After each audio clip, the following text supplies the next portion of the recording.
मित्रों नमस्कार, मैं आपका मित्र नरेंद्र निर्मल अपने सहयोगी बबलू अनुज के साथ में भरतपुर 05 चैनल की पॉडकास्ट में इस कड़ी में आपसे ऐसे चर्चित चेहरे से आपको मुखातिब करना चाहता हूं जो किसी परिचय का मोहताज नहीं है।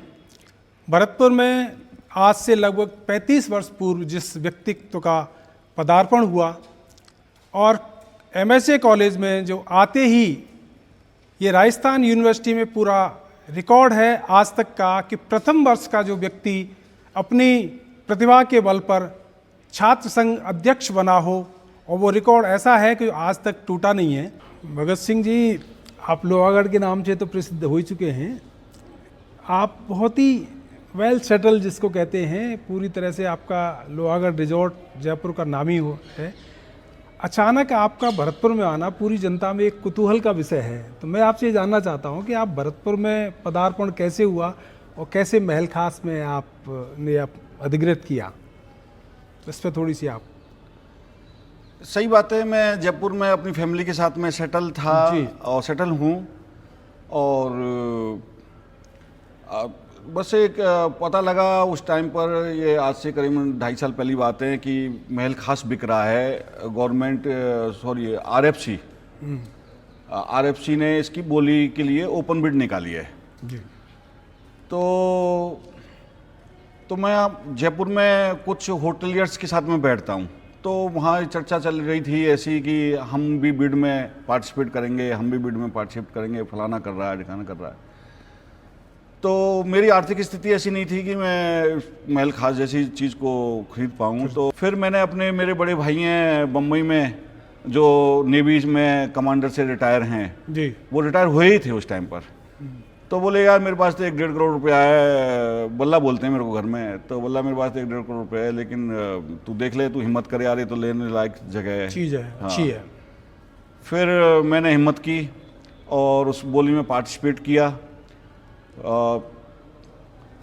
तो उसमें ये था कि कोई 25-25 हज़ार रुपये करके आगे बढ़ रहा था, मैं एकदम से 1-2 लाख रुपए करके आगे बढ़ रहा था।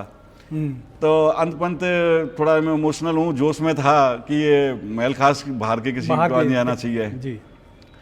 तो कुल मिला कर ये है कि उस बोली में मेरी जीत हुई और मैंने लिया।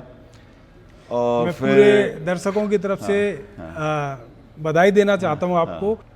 लेकिन मैं ये भी बताना चाहूँगा, इस जब महल खास की बात चल रही है, क्योंकि कई तरह की अफवाहें भी उड़ती हैं और उन अफवाहों को सुन के बड़ी मायूसी भी आती है और दुख भी पहुँचता है कि किस्तों में लिया ये, हर क्वार्टरली किस्त देनी होती है RFC को। तो मैं 8 किस्त दे चुका हूँ, अब करीबन 12 किस्त और इसकी बाकी हैं, वो भी चुक जाएंगी। तो जब मैंने ये लिया तो उस टाइम कांग्रेस की गवर्नमेंट थी, बीजेपी गवर्नमेंट से 1 साल पहले। जब RFC ने मेरे को इसका पजेशन दिया, तो इसी चौक की बात है, इसी चौक में मैंने इस महल में रह रही आत्माओं को भी धन्यवाद दिया, अपने सारे बुजुर्गों को, अपने याद किया, सभी शुभचिंतकों को मैंने आशीर्वाद धन्यवाद किया। इसी चौक में की बात है, वो वीडियो मेरी फेसबुक पे डली हुई है, बीजेपी गवर्नमेंट से 1 साल पहले जी। तो शुरुआत में तो ये हल्ला मचा एक कि अरे साहब इसमें तो अशोक जगीना पार्टनर है जी। फिर बाद में एक हल्ला मचाया कि मतलब ये रूमर उड़ाई किसी ने कि क्या नाम है, कोई एक राजनीतिक व्यक्ति है वो पार्टनर है जी। तो मैं कहना चाहता हूँ कि कोई लड़का जब घर से निकलता है और कुछ सालों बाद आता है और सक्सेस होकर आता है, तो उसकी इच्छा होती है कि मेरे को मेरे घर वाले शाबाशी देंगे क्योंकि मैं सक्सेस होकर आया हूँ जी।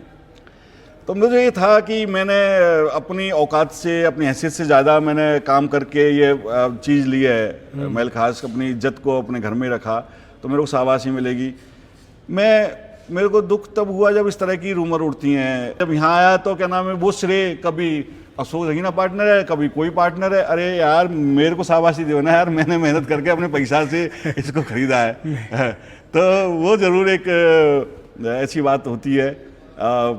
नहीं भगत सिंह जी, गंदी पॉलिटिक्स है, तरह तरह की बातें बनाते हैं एक दूसरे को डाउन करने के लिए, है ना। कुछ मेरे से भी पजरने वाले रहे होंगे, क्योंकि मेरा तो पूरा जीवन यहाँ गुजरा है। नेचुरली ज्वेलर्स ये होती है, तो लोग बाग नेगेटिव बातें भी करते हैं पीठ पीछे। तो भगत सिंह लोहागढ़ जी को बहुत बहुत हार्दिक बधाई, बहुत बहुत धन्यवाद कि आपने बहुत शानदार कार्य किया है और लाखों लोग आपके साथ हैं।